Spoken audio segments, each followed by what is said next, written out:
Hello and welcome to this week's episode of Political State from the Oklahoman. I'm Ben Felder here in the Oklahoman's downtown studios on a rainy Friday afternoon.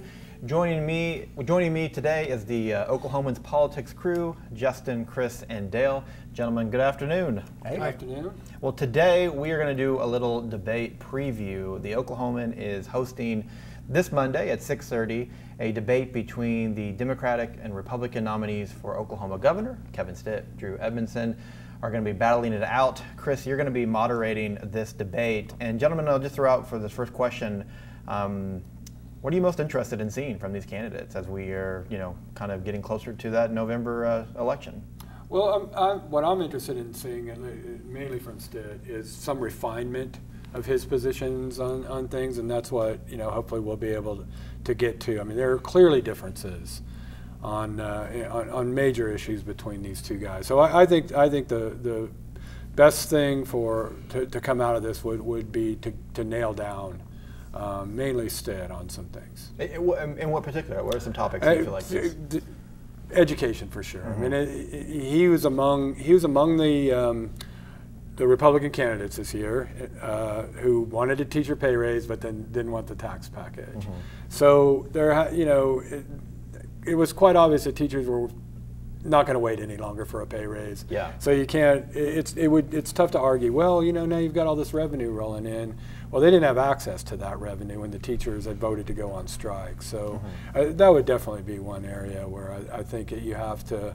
If you wanted teachers to have a pay raise, wanted teachers to have a pay raise in this past legislative session, it's incumbent upon you to say where it would have come from. Yeah, and not that we're going to see another debate over teacher pay next legislative session, but you talk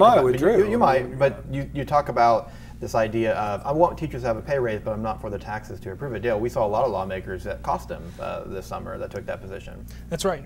A lot of the ones who lost actually voted against the tax raise that eventually funded and will continue to fund the teacher pay raise for at least the next few months until the funding mechanism switches over.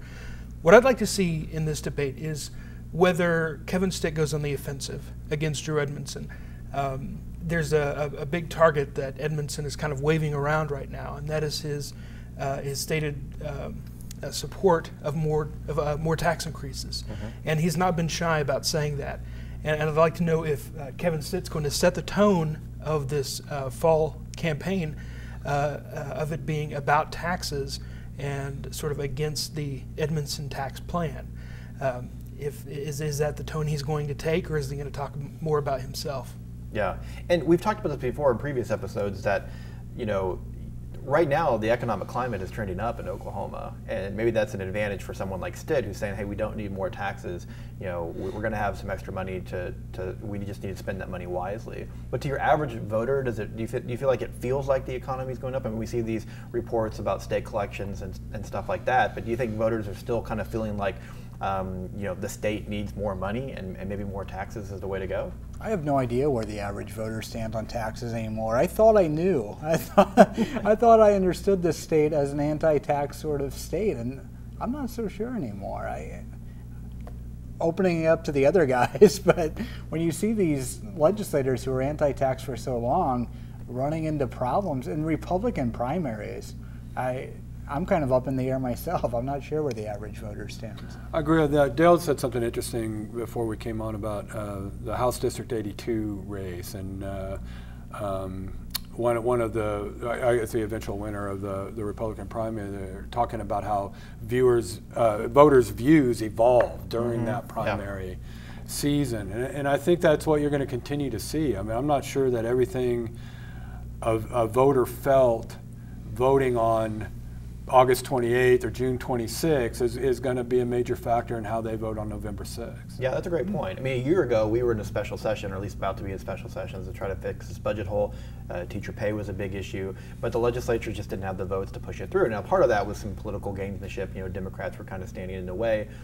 Then, early this year, we saw the Step Up plan. Almost every business, in the state came out in favor of it. There still wasn't enough votes. Once again, that was kind of some partisanship at play there. I mean, it took a 2-week teacher walkout, the threat of one, to at least get the pay raise part to it. So I think you're right, Justin. I mean, voters have shown that they're willing to support taxes, but they haven't been quick to do that. I mean, it still has taken a lot of momentum and a lot of effort. And maybe we're back to the normal Oklahoma political landscape. And I would think Stitt can be pretty conservative, like small C conservative, just kind of let things go here. I mean, he's in the lead. He should be in the clear front runner coming out of the gate. So I don't know why he would need to attack here in the first debate. I would think he plays it kind of easy. I would think that's true as well. I totally agree with Justin. I mean, I think you have to consider a guy who's a Republican. I think you have to consider the Republican nominee as the favorite, just given registration. But I think also when you look at Stitt and what he's done in the last 9 months, basically coming out of nowhere, nobody really knew who he was, to get into a runoff over Todd Lamb. He basically beat Todd Lamb, who'd been groomed for governor for 20 years. Then he beat the celebrated former mayor of Oklahoma City, Mick Cornett, by 10 points. So it'd be hard to underestimate, or it'd be wrong to underestimate a guy who just plowed through the Republican establishment like he did. Yeah. And Edmondson is well known, well respected, but I just think the Republicans, still, given even everything that we've seen so far, all the surprises that we've seen, I just think Stitt has to be considered the front runner, and because of that, I don't see him attacking. Yeah. But Stitt has won off of this kind of outsider status, right? Running, in the Republican primary, Republicans are in control, so it kind of made sense for him to say, hey, look, I mean, Republicans have not been running the state government in the way that we'd like to see. I'm a Republican, but I'm an outsider. I do things differently. Does it shift at all, do you feel like, as we move to the general election? And that is a key question. That may be the question of this whole race. It's quite obvious that Edmondson is going to try to tie Stitt to Mary Fallin. He's done it. He tries, uses Fallin as often as he can, uses the word Fallin. This guy's no different than Fallin. He's just it's just a continuation of Fallin's policies.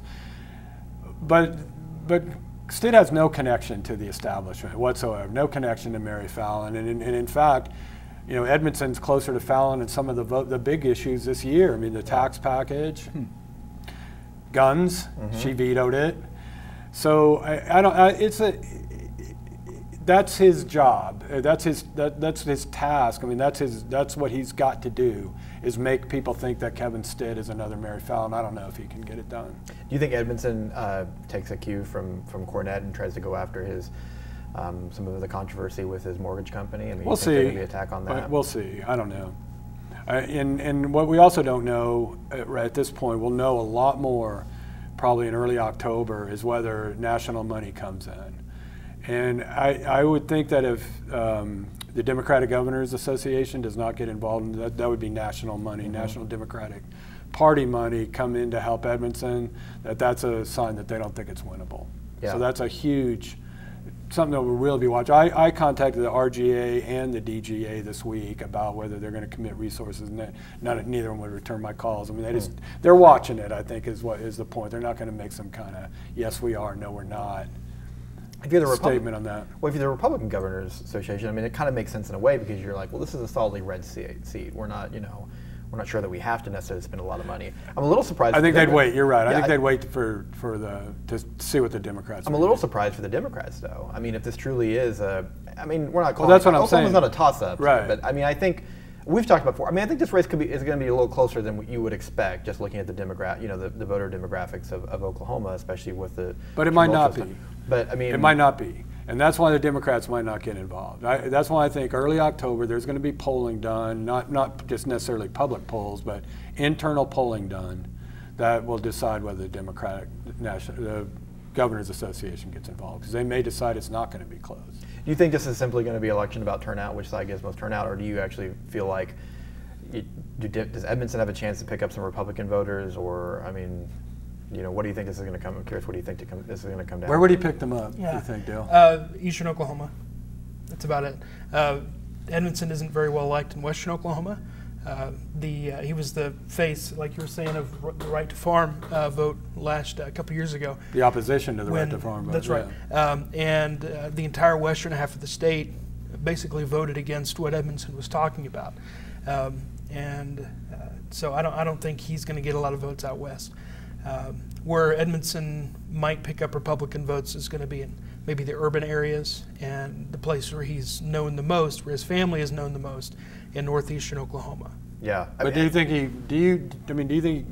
Edmondson has a realistic chance of winning Tulsa County? God, it'll be hard. That'll be an uphill slog. I think in the registration's very lopsided, Republican and Stitt's from there. Right. So that leaves a map where Edmondson would really have to, I think he'd have to win Oklahoma County. That's right. And he'd probably have to win Cleveland County. Well, Cornette did that and got beat by 10.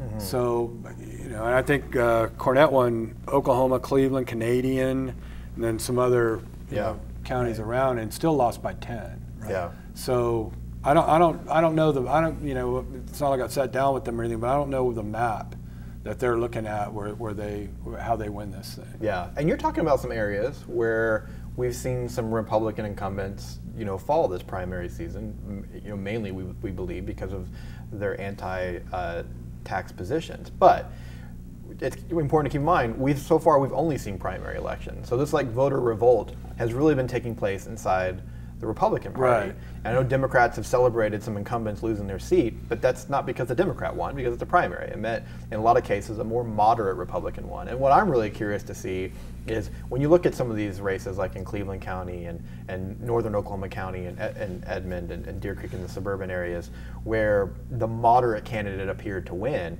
does that satisfy the Republican voter? Do they feel like this is what we wanted? We just wanted to see a more moderate Republican here. And so they're not necessarily going to take that fury into the November elections. They feel like it's mission accomplished. We got those incumbents out of the way, and now we're happy again to vote for the Republican ticket. I think Kevin Stitt can appeal to a moderate Republican. I don't think there's any question about his that. Business ties, I think, definitely. Right. And I really haven't heard him out there talking about sort of the traditional super big C conservative. Especially social issues. Maybe he has, I just haven't heard it. And I think he would probably focus more on the economy.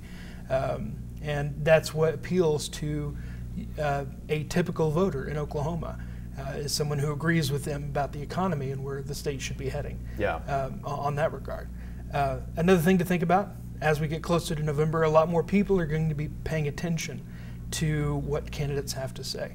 During the primary, you're just talking about a couple 100,000 people. Granted, there were a lot more people who voted in the primary than there usually are, but you're going to have an even greater number of people vote in the general election, and a lot more people noticing what the candidates are saying. So I think whatever TV ad buys and radio happens between now and November is going to be a lot more. It's going to be a lot more useful for a voter and have much more of an impact than maybe it did back in June. Yeah, and I try to think about that, kind of depends on what part of the state we're talking about, but when I think about that kind of suburban Oklahoma City Republican voter, kind of moderate, maybe on some social issues and stuff like that, I think one of the themes we saw in the primary is just how important education was in a lot of these districts. I mean, you saw a lot of families that have moved to suburban communities, particularly for the school. So it feels like when they start to see the impact of budget cuts in some suburban schools, it really hits them, because we made this massive investment on our home and to move these communities, and we want to see the best education for our children. I mean, everybody does. But you saw that kind of frustration over education play itself out in the primaries. But you're also talking about communities where you have a lot of people who work in oil and gas, and I still wonder, Edmondson's position that gross production tax rate should be at 7%. It sounded really good earlier this year in the spring when we were looking for solutions. I just don't know how well it sounds now to your moderate Republican who may be working in the oil and gas industry, that's going to be hearing it from their employer quite a bit, that we're just now starting to see things rebound. We don't want to go monkeying around with it. No, I agree. I think, as he said, he's putting a lot on this tax package, and essentially, when you're promising all these improvements in state services and education based on this revenue, you've got to have it. I mean, in order for him to do what he wants to do, he has to have this revenue. So it speaks to what you're saying. I mean, how much more to, you know, all the, what was it, like 1 in 6 people or workers connected to the, how much more do they want to hear about that? But it also gets to the question too that I think people are kind of savvy about in Oklahoma, which is the impact on the budget when oil and gas prices crash. And so if you're intent on building a budget based on rate, you know, if you get 2 more points, it'd be raising this by 5 percentage points in a year or so. What happens the next time the budget crashes, when it's even more heavily dependent on this kind of unstable source of revenue? Yeah, you're exactly right. I mean, for Democrats, they see oil and gas as a you know, they're not paying their fair share. We need to increase that. And then some Republicans, an easy argument for them to not increase the tax is like, well, hey, you want us to be less dependent on oil and gas. Like, well, then why are we going to put all these taxes? Right. I mean, this budget chaos that's happened, that you've been covering for the last 2 years, happened with it at 2%. Yeah. I think, so another thing too, because you talk about Edmondson's GPT plan is connected to education. Now, if you talk to a lot of people who were involved in the teachers' walkout, I heard that he changed that. Was it from you? I'm sorry, I didn't mean to interrupt. No, you're but fine. I've heard that he just that he said recently that he would dedicate that part to transportation. I could be wrong, but I thought that just came out this week. Well, pick your lane. Okay. I mean, there's lots of areas where there needs to be improvement. If it's about education, my point was going to be that for a lot of people who participated in the teacher walkout, I think they would tell you that our main concerns have not necessarily been solved. I mean, yes, the teacher pay component, but education funding and those kind of things, which is why I kind of think it would not surprise me to see lawmakers start talking about their plan to increase education funding within the confines of what they're getting already in taxes before the November election. I mean, some legislative leaders, and I don't know, Dale, if you've heard the same thing, have said, I think we're going to have more money to push into the funding formula, and that's going to be a goal of ours. And I think they're definitely going to get out of the gate early in the legislative session, if not well before, saying that, if for no other reason than to try to let teachers who just shut down the state for 2 weeks say, you know, not that they think another walkout's coming, but hey, we're going to pump some more money into the funding. We got the message. We're going to do that.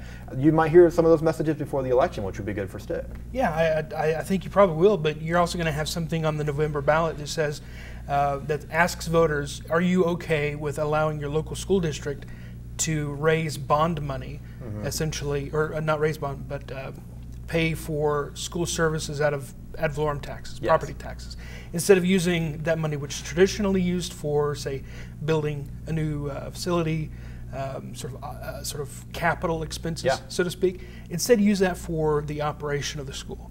That's a question right now that that Republicans support. Democrats, including, I believe, Edmondson, have come out against it, saying this is not going to solve any problems. It's going to absolve. Lawmakers will feel like it absolves them of their responsibility of funding education if the local district can just decide to pour more money into operations.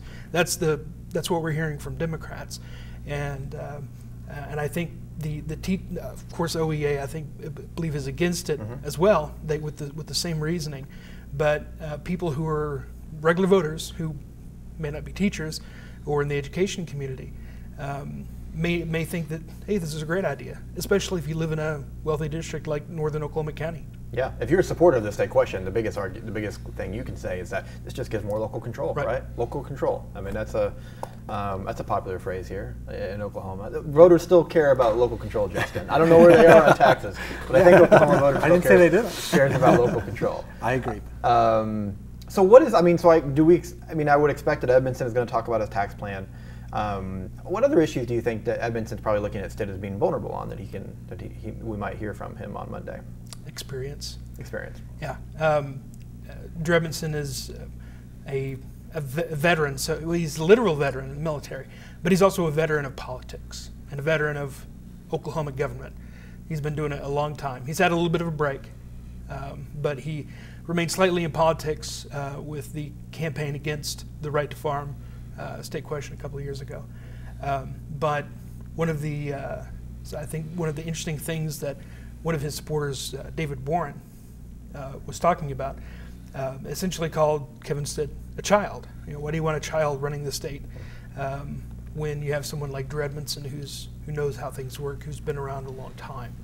And I think one of the sort of sticking points I think Edmondson is going to try to bring up over and over is Kevin Stitt's inexperience dealing with state government issues. Seems like the wrong year to make that Yeah, argument. I don't know if I like that one too much. He's absolutely, I mean, yeah, Edmondson does have that, and that is a real It's advantage true on its face. in running government. Yeah, and I don't want to spend the whole episode beating up on Edmondson like I think we have, but I think that's the wrong episode, probably just the wrong message to make this year. Yeah. It's the wrong year to make that message. Yeah. Let me say it that way. I mean, yeah, from top to bottom, right? I mean, when you look at everything from the president to the down, and not that I mean, I don't want to get into talking about the Trump support in Oklahoma. He got the support because he was a Republican on the ticket, but obviously some voters feel like they needed someone who was inexperienced in the White House who could bring that outsider's perspective. And as you said, Chris, Stitt has been winning so far on that message of being an outsider. Yeah, he's beaten two very experienced people. I think the other big issue for Edmondson, and it's a big issue. It's one that should be, every House and Senate race probably should focus on it too, is Medicaid expansion. That is an issue that, in the days of, we hate everything Obamacare, here in Oklahoma, over the years they have rejected billions of dollars in federal money that would have come into the state, gone to state physicians and pharmacies and hospitals. At a time when hospitals are trying to raise money online. Trying to GoFundMe. And there's now, I think, 35 states that participate in Medicaid expansion, and Oklahoma's just an outlier on this. And I think that that Edmondson is going to emphasize that Medicaid expansion a lot. Stitt has come out against it, but at the same time that he says that he's for every federal dollar that Oklahoma can attract. Well, that's a 9-to-1. Even in this day, it used to be 100% in the early days of Medicaid expansion. Now it's 9-to-1. For every 100 million, if the state spends 100 million, it gets 900 million from the federal government. So anyway, I think Medicaid expansion is a big issue. Yeah, and maybe that's, and I think the health care has always been a big issue. Sure. But I wonder, it's going to continue to be a bigger and bigger one as, a lot of your more... As you can't get it in your community. Yeah, and so that's why we can, Stitt can point to, the tax collection reports and say, hey, the economy is doing better. We don't need to increase taxes to get done what we need to get done. And we're on the upswing. But man, if you're living in Pauls Valley, where the hospital is on the brink of closure, we've talked about some of the other towns. It does not feel like things are getting better. And there's a lot of communities across the state where it just doesn't feel like it's getting better. Small communities too. You can use that. Places that typically wouldn't vote for a Democrat, you can appeal to them a little more on that issue. And this is a thing where they've been saying since 2010, oh, we can't afford it. The Republicans have been saying we can't afford it. Well, what can you afford? When you've given up all this money and now you're losing your hospitals, the Medicaid and reimbursement rate in this state is so low. It's just been absolutely crippling hospitals and nursing homes, which depend really heavily on that. And Medicaid expansion, I should say, doesn't affect that Medicaid reimbursement rate for nursing homes. But the point being is that they said all along, well, these costs are going to go up, they're going to go up. Well, at the same time, those costs are being absorbed otherwise, and what a lot of people don't necessarily remember, it was kind of in the weeds of the Obamacare, the Affordable Care Act negotiations, was that doctors were in Medicare. There certain sacrifices were going to be made with the promise of this Medicaid expansion. Because when Affordable Care Act was approved, it was mandatory. That was later reversed by in the Supreme Court cases. But hospitals and physicians gave up some things with the promise that Medicaid money would be flowing. More people would be insured, and Medicaid would be a part of that, and more money would be flowing to them. But then when it became voluntary, then a lot of that money now, obviously, in states like Oklahoma, never made it to the hospitals and the physicians. Yeah, definitely going to be an issue of a difference that will be interesting to see how they argue those positions. So as we wrap up here, budget, education, healthcare, obviously big themes. How much do you think, are we going to see any talk of social issues? It seems like in some ways we've kind of moved past some issues that have been dominant. Same-sex marriage is kind of, in the past now with national legalization. Abortion, I don't know how much of an issue that'll, it's not a, it's a pretty easy position for, someone like Stitt to, to come, take the pro-life position here in Oklahoma. But it seems like, are Democrats going to try to continue to paint him as as socially a far right person. We saw that a little bit with the vaccination stuff. I feel like trying to push him as, you know, this crazy guy that's against out of the mainstream. Yeah, I mean, so how much opportunity is there for Democrats to do that? Is it a winning strategy? I don't know, and the opportunity it gets back to some extent. The opportunity gets back to their money. You know, it's not like they're going to have Mick's money or, you know, Mick Cornett's money or Lamb's money to do that with. It doesn't appear now. I mean, it could be that the Democratic Governors Association comes in and thrashes him over his business, you know, these business issues and vaccinations. I don't know. I mean, I don't know how much time that's worth them spending on, really, because I'm not sure that Oklahomans really think that's what, you know. I still think it's education. I still think that is the big overarching issue, and it really did not help Cornett one bit to attack Stitt on the business stuff. Yeah, and I mean, some of those negative ads, you have to be careful. I was talking to someone in a rural community this week, and she was telling me that she actually thought the Stitt ads were kind of funny, but she heard from so many people that just thought it was so inappropriate and offensive. And they may have been. I think she was in the minority. Yeah, she was acknowledging that in her own town, and you know, some of them may have already been Stitt supporters who were just, you know, getting in a huff over, you know, attack on their guy. But you know, those things can resonate. I mean, you never. I think even without the Stitt angle to it, just the attacks on his businesses, I don't think we're going to help win that. I think, you know, they were able to keep the Stitt people able to keep their eye on the ball on that, and that they nationalized it to some extent by bringing in Trump, but I think they realized that more than anything, this race is about, you know, an outsider bringing new ideas in. Versus a guy who's been in office for a long time. In the whole, like, attacking, you know, his violations with his mortgage company, I mean, he could never say this, but I always got the sense from people that they're like, it was 2008, man, that was just a Wild West. Everyone was, you know, cutting corners and that kind of thing. Yeah, that was the mortgage, in the midst of that mortgage. Yeah, I don't know that anybody looks back at there and feels like everyone played by the rules entirely, and sometimes I don't know, I'm not saying everyone's okay with that, but there wasn't like a big smoking gun of, like, you know, some tape of Stitt in a board meeting saying, let's go after with predatory practices in some places like this. It's just a hard thing to kind of understand too when you just talk about, you know, violations against some state rule. I mean, it's just not an easy issue to deliver in a 30-second sound bite. And their, you know, their response to it was that we can operate in any state that we want to, and we're in 41 now. Yeah. So it wasn't like some deal where they were, you know, almost where he was bankrupted by it or jailed, or any of his people were jailed by it. They were, you know, there were state banking regulations that I think, as you were kind of implying, that were sort of ignored for a long time until there was this big financial crisis and state regulators go, oh, hey, we're supposed to enforce the law here. Let's start looking at some of these mortgage companies, you know. And you know, their argument was, Stitt argument was that, well, we survived it, and a lot of people didn't. And in fact, they not only survived it, but they kind of evolved from it into a mortgage servicing company that operates in 41 states. Yeah. Finally, you mentioned Mick Cornett. Has he officially endorsed Stitt at all? I mean, it seems kind of bizarre, does it not? Or is, you know,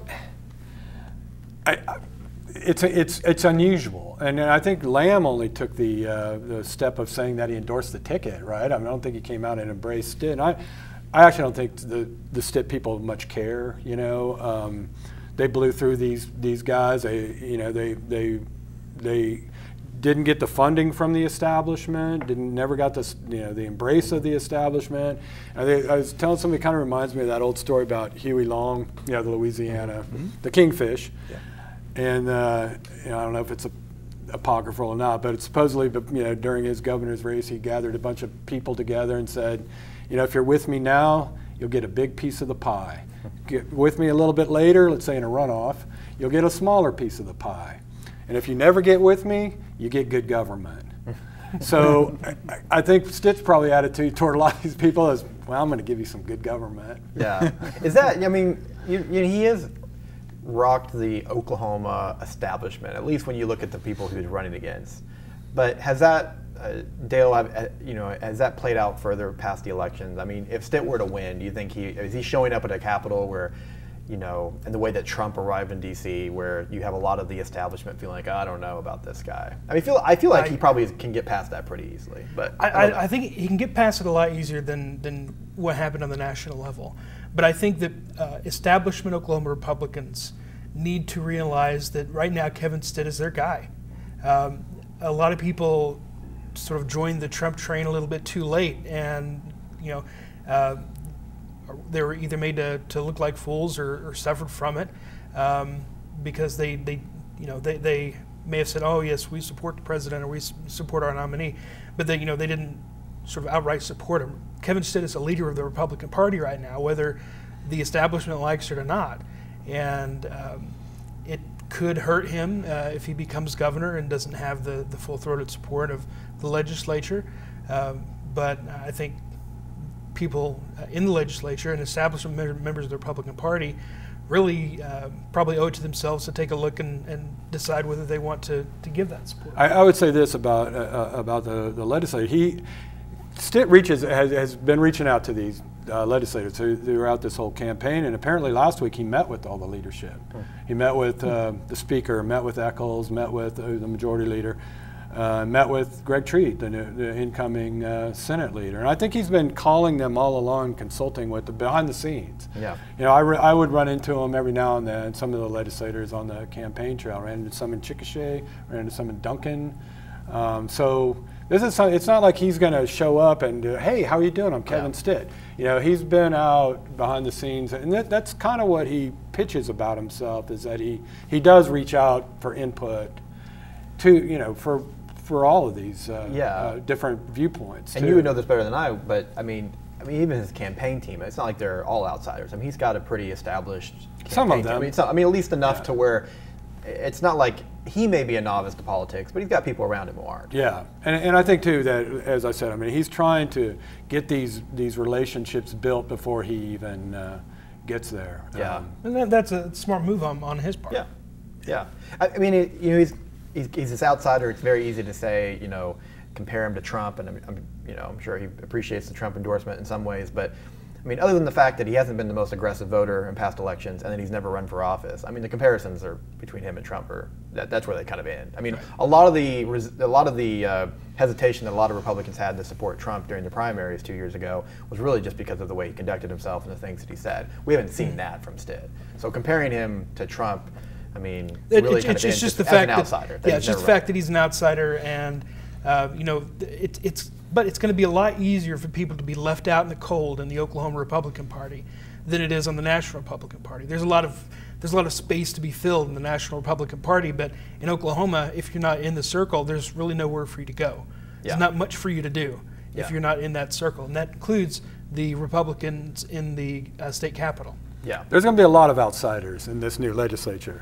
There's a lot of new people coming in. Yeah. So from top a lot of people who've never been elected to anything. So there'll be an outsider caucus at the at the legislature this year. And a lot of lobbyists, I'm sure, are going to be more than happy to help guide them along through things at the Capitol. So, well, we're going to be talking about the governor's race plenty between now and the November election, but we're going to get a pretty good look at both candidates on Monday at 6:30. The Oklahomans debate between Edmondson and Stitt, and that's going to be live streamed, right, Chris? It is on newsok.com. Okay, so we'll be watching that closely. Good luck, Chris, to you as you'll be moderating that debate. And next week we will talk about what we saw. Well, that's going to do it for this week's episode of Political State from the Oklahoman. You can find each and every episode in your favorite podcast app or on the Oklahomans YouTube page. Thanks for joining us this week. We'll see you next Friday.